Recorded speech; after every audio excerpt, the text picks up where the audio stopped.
Have you seen this game called Detective Dodson? It's on the eShop. It's like $14.99.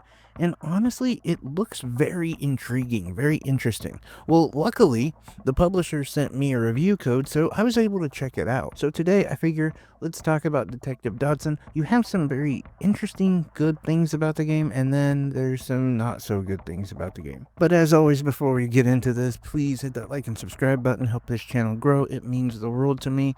Thank you guys so much just for watching the video. So anyway, Detective Dotson is a game where you play a, I don't want to say failed Bollywood actor, but somebody who's aspiring to be a Bollywood actor. And unfortunately, you take this job as a detective because your father has been murdered and you're trying to figure out what happened to him. Well, I mean, you know what happened to him, but I mean, you're trying to figure out how it happened. You know what? You probably also know how it happened as well. You're trying to figure out who did it and who's responsible. And so as you step in the shoes of Detective Dodson, you're welcomed into this incredibly cozy, charming world that I just absolutely fell in love with. The pixel art is gorgeous. The atmosphere is incredibly bustling and, I don't know, full of life and vibrant. And it's just an incredibly welcoming atmosphere. And you do a lot of walking around, talking to people, looking for clues, and so it's really just nice to experience the vibe of the world that they built with this game. So the main core mechanics of the gameplay basically work like this. You're given a clue to solve, and it is unrelated yet related to your father's death, like it all matches together. But most of them are pretty simple stuff, and it's lighthearted.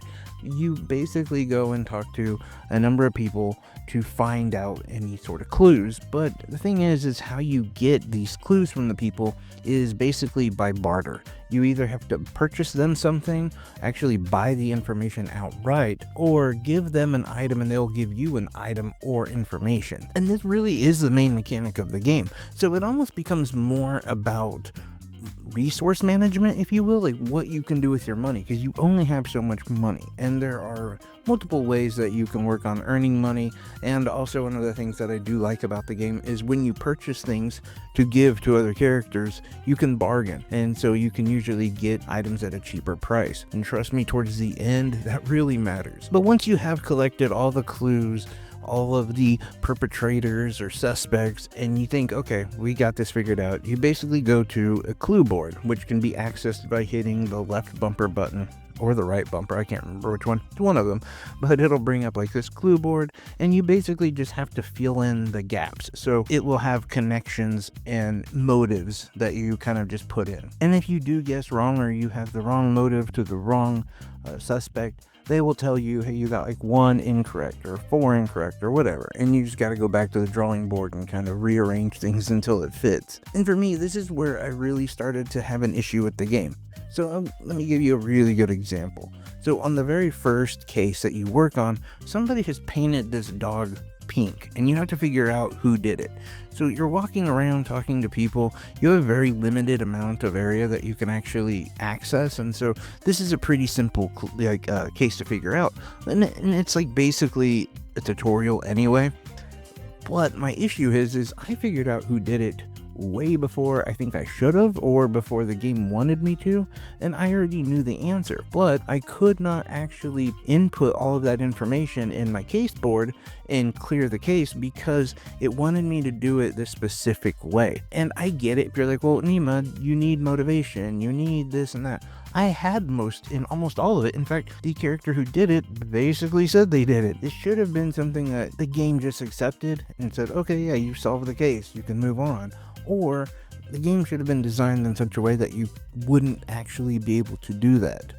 But I did that, and yeah, it really started to look to me more like just solving a puzzle instead of like actually solving a case. You know, think like more, I don't know, a jigsaw puzzle, less LA noir. Which when you think of detective work, at least to me, I always think of like actually, looking at things and trying to solve these mysteries, not just like basically putting a puzzle together. And I know that that is a part of being a detective, and I get that, but there's just very little actual detective stuff that you do. Although I have to say, sadly, to me, that's not actually the worst part of the game. See, as the game goes on and you get more cases, you feel like a glorified gopher. Like the game really is just fetch quests over and over. And especially in the last case itself, it becomes like very apparent. They have you doing this like throughout all of the cases, and it is, I don't know, a little lackluster. And you're kind of thinking like, okay, so all I'm doing is going to purchase things so that people give me information or give me clues. Cool. But then in the last case that you solve, you're running back and forth all over this town just buying stuff and grabbing stuff for people. And it's sort of like, I'm like an assistant. I'm not a detective. And so for me, what started off as like this promising kind of detective game really just turned into a whole series of fetch quests. But worry not, because not all the gameplay is bad or repetitive or, basically just fetch quests. No, one of the cool things about the game is that you need to earn money, right? And so to do this, you play a lot of mini games, and this, for me, was one of the funnest parts of the game. And they pay really well, so that also helps. But it ranges from playing cricket, doing a dance contest, finding hidden objects, like old school Where's Waldo, except for with different objects than Waldo. That'd be weird if it was Waldo. But regardless, there's a lot to do in the game, and this is where the world itself really comes alive. And as you're exploring and talking to NPCs, you're really just enjoying the entire atmosphere of the game. And again, like, that's the issue with the game, is at some point you actually have to play the game. And I think in some ways is cool. Like, the fetch quest idea does actually force you to explore more, and they're leading with their best foot forward, I would say, which is this graphically impressive, cozy, intriguing world. But they're still trying to hold your attention, and unfortunately it's just running back and forth buying people's stuff and trying to play mini games to get more money, and that's essentially it. I also have to say that I don't know if there's any cultural relevance to Detective Dotson. The game is kind of funny, and they kind of play off of almost like a familiarity with the character, but obviously I don't have any of that. I don't know, maybe I'm completely wrong and this is just a character they made up for this game, and I honestly would have looked it up if I hadn't just thought about it right now while I was talking. But my point still remains the same, and that is that the actual gameplay just is not very good. Oh, by the way, another thing that I have to tell you about the mini games, which again can be really cool, also crash a lot. There is a lot of problems, especially cricket. I don't know why, but the few times I played cricket, the game would crash and just get stuck in the screen.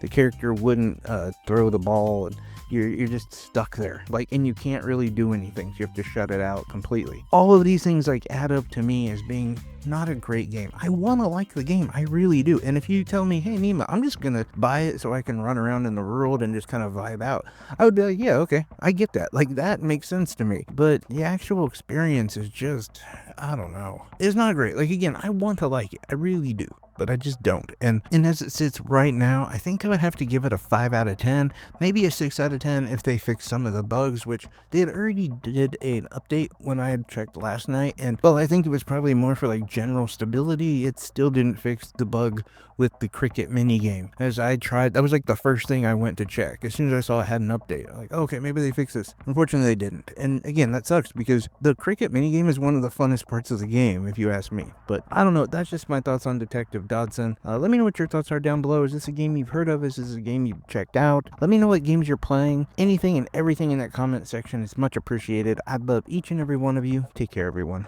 Bye-bye.